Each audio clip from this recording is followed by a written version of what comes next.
We're live, some casual takes, bringing back some casual takes with your boy Steven Pepper here to get some takes off my chest. We got two topics today, not one, not two. W streamers in the chat, W podcast hosts. We got two topics, giving you guys two topics for today. Let's start with the first one. Hope everyone's day is going well. Let me talk about this report coming from the New York Giants, from the owner. So the owners had their annual NFL meeting. This is coming from the New York Giants owner report that he is green-lighting the possibility of the Giants taking a quarterback at number 6 overall, where they currently sit in the draft. He said, quote, "If they fall in love with the quarterback," this is owner John Mara of the Giants, "and believe that it's worth pick number 6 or moving up, I certainly would support that." Now, let me start by saying this. I am not a GM, but my advice to the Giants would be, sorry, I got something on the screen. My advice to the Giants would be, ignore the option of taking a quarterback at number 6 overall and instead settle for a star young wide receiver in an Aroma Doomsday or Malik Neighbors. I want to be clear, though. I am not a Daniel Jones homer. But to his credit, he does have a playoff win on his resume, and you did pay him the bag of $160 million. That sounds about right. And yes, I do agree. Last season was a disaster. That's what Giants fans would say. Oh, but last season was a disaster for Daniel Jones. We got to move on. I do agree. Last season for the Giants was a disaster, and part of it was on Daniel Jones. But we do have to be fair here. A lot of it was because Jones just simply wasn't healthy. The offensive line was horrible. And the receiver perimeter talent was also horrible. My suggestion would be just let Daniel Jones get healthy. Get him a star young wide receiver that he's never had in his career. Build up that offensive line and just go from there, because you know with Jones what you're going to work with.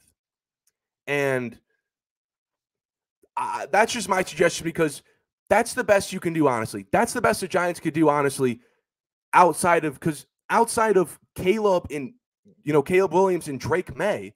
I don't think there's a quarterback worth taking that high of 6. I truly don't, especially if it's like a J.J. McCarthy. I'm not saying those quarterbacks aren't going to be good, but I think those quarterbacks are only up there because of inflation. And I'm old enough to remember the last time the Giants overvalued a quarterback at 6 overall. His name was Daniel Jones. I don't think these quarterbacks, I know number 1 is going to be Caleb Williams. That's my guy. You guys know that's my guy. Number 2 is going to be May. Now 3 is going to be Daniels. I don't think Jaden Daniels is a number 3 overall quarterback. But, due to quarterback inflation and team needs, he's going to go there, and I'm fine with that. But a guy like J.J. McCarthy, I watched a lot of Michigan games, guys. I don't think he's going to be bad in the league. I'm not saying he's going to be bad, but I'm from Columbus. I watched a lot of Michigan. I watched the game, a lot of Big Ten Network games. I picked them to win the national title, so I was watching them with a keen eye. Not one time did I say, J.J. McCarthy is worth the 6th overall pick. Seems like everyone else in the NFL thinks he is. I see all these reports from executives. I don't know if it's just smoke and mirrors, but people think he can go as high as 2. I don't think so. I think instead the Giants should just settle with taking a receiver like an Aroma Doomsday or Malik Neighbors. Because listen, since Odell Beckham Jr. left, the New York Giants' weakness outside of offensive line has been their passing game. It's been one of the worst in the league since Odell Beckham Jr. left. And it's always been bottom 10. And a large reason, you can say that's because of the quarterback, Eli Manning, old, Daniel Jones, trash, blah, blah, blah. When you have injured or inconsistent wide receivers, Hyatt, Slayton, Shepard, that's not moving you. Where's the star young number 1 wide receiver? It's not there. Just go get one, because right now you're looking at the Giants roster. They lost Saquon Barkley, Eagles. That offensive line sucks. They have no wide receiver number 1. That is not a great situation for a young quarterback anyways. And according to Mara, he said in the same interview, the expectation is still to start Daniel Jones week 1. Daniel Jones is probably going to start for most of the season, barring any injuries. So you're going to, start Daniel Jones anyways. Why not just get him a wide receiver and not waste that pick on a quarterback who's going to sit on the bench, and then when he does play, he's going to have no weapons? Because Daniel Jones, again, he beat a Kirk Cousins in a playoff session. Everyone likes Kirk Cousins. So he beat Kirk Cousins. He makes a lot of money. And if he stinks this year, then cut him next year. It's going to be a lot easier to move off of him, because you're going to eat a lot less dead money. And then next year, just draft a young quarterback. Or even move in like a Dak Prescott, because it seems like reports Dak Prescott is having a hard time finalizing a contract extension with the Giants. And what we've seen from this offseason, teams don't care. Players don't care about going to rivals. Dak will play for the Giants if the price is right. or if you do draft a young quarterback or do bring in Dak, then that quarterback would have a nice, solid, young star wide receiver going into year 2 instead of just nothing when he shows up. I'm not a Daniel Jones homer. I think his ceiling is like slightly above average at best. Good physical tools, can move around. I don't really think he's all that special.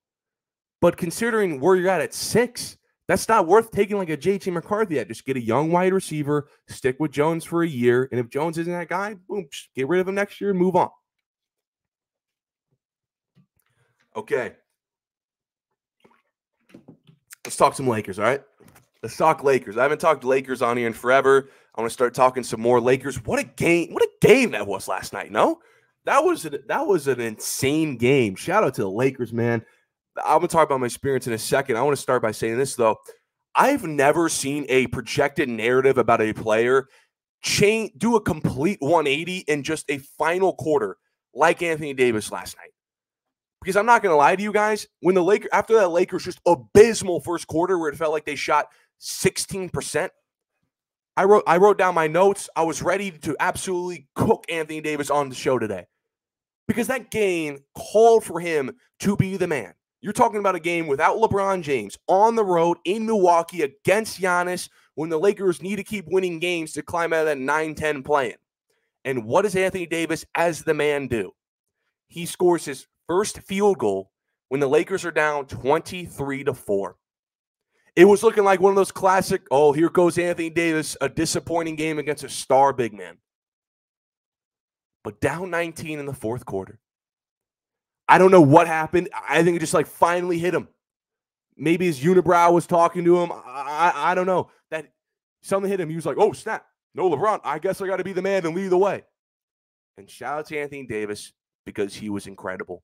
34 points along with 23 rebounds and 4 blocks. 11 points in the fourth quarter in Hall of Fame interior defense. Shout out to Anthony Davis, bro. Shout out. It's so funny that he's having this game, too, because there's a trend on TikTok where Chilltown, shout out to Chilltown, the guys at the panel, some dude came on the panel and was talking like Anthony Davis is a better offensive player than Tim Duncan, and Chilltown completely flipped out. It's a funny trend on TikTok if you guys seen it. And then Anthony Davis just has this dominant game. I mean, he was hitting big 3 after big 3 consecutively, something I haven't seen since the bubble that he hasn't really been hit. Last year was a horrible shooting year for him. Now he's been a bit better. One of those threes, the Lakers are down 3 with like a minute left, and it hit every single possible corner of the rim, and it went in. He did have some teammate help, too. Shout out to Austin Reeves, one of the greatest white boy hoopers ever, 30-point triple-double. D'Angelo Russell, another good game against the Bucks. It was kind of looking slow for them in the first quarter, like I was saying, but they redeemed themselves and led a run, which was like they outscored him in the fourth quarter in overtime, like 26-6 or something like that. And another thing for Anthony Davis, he played 52 minutes. 52 minutes is the most minutes in a single game by the Lakers since Kobe Bryant. That is some Mamba mentality stuff. And on top of Mamba mentality, I want to give Anthony Davis some more flowers. Because I remember, y'all, in the comments on Twitter, I had some friends sending me stuff, sending me quote graphics, laughing at me, laughing at Anthony Davis for when he said over the summer that he was going to plan on playing 82 games. Now, he hasn't played 82 games, of course, so I guess he didn't really accomplish his goal. But he's only missed 4 to 5 games. And the Lakers have played like 72. Shout out to Anthony Davis. Because where would the season be if the Lakers had Anthony Davis missing 20 to 30 games already? Be below 500. Anthony Davis got injured multiple times this season, gotten up. He was a little hurt against the Bucks last night. Got up, powered through it, willed the Lakers in the fourth quarter. I mean, what a game. I mean, overall, double overtime. I mean, like I said, I was ready to cook Anthony Davis. Because the Lakers, I think, were 7 of 25 overall in the first quarter, 0 for 6 or something like that from 3. There was one point where they were 2 for 12, down 20 in the first quarter. It was ugly. And a large part of that was because Anthony Davis was also ugly. He was missing everything, being passive, settling for bad mid-elbow jumpers, couldn't convert around the rim. Brook Lopez, Giannis, everything was going their way in the paint, in Anthony Davis's paint. I was ready to clown Anthony Davis, because this month, he saw Sabonis twice, saw Jokic, saw another game against Giannis, which they actually did win that game against Giannis too without LeBron. But Anthony Davis wasn't that good. This month alone, Anthony Davis has been good against star big men. And some of those games were even without LeBron. And I was ready to get on him about that today because it looked slow for him. but he was able to bounce back. I mean, I left the game around. I left after the first quarter. I went to the gym. I was like, I'm not watching this game. I mean, what the hell, Anthony Davis? What is this? And I mean, I was still watching like in and out because the games were on TV at the gym, and I was refreshing the ESPN app. But then when I saw they came back, I went home, ripped up my notes, and just sat. Before I went home, though, I was like sitting in the gym parking lot. The gym was closed. And I was just sitting there, empty parking lot, screaming out of my top of lungs after every shot the Lakers made. It was incredible. And I couldn't leave because it was in double overtime. I was so hungry, but I just couldn't not just drive. I'm a little superstitious, so I was just sitting in that seat. But what a game, man. Anthony Davis, I've never seen that before, where a narrative about a player that I'm about to write. I had two.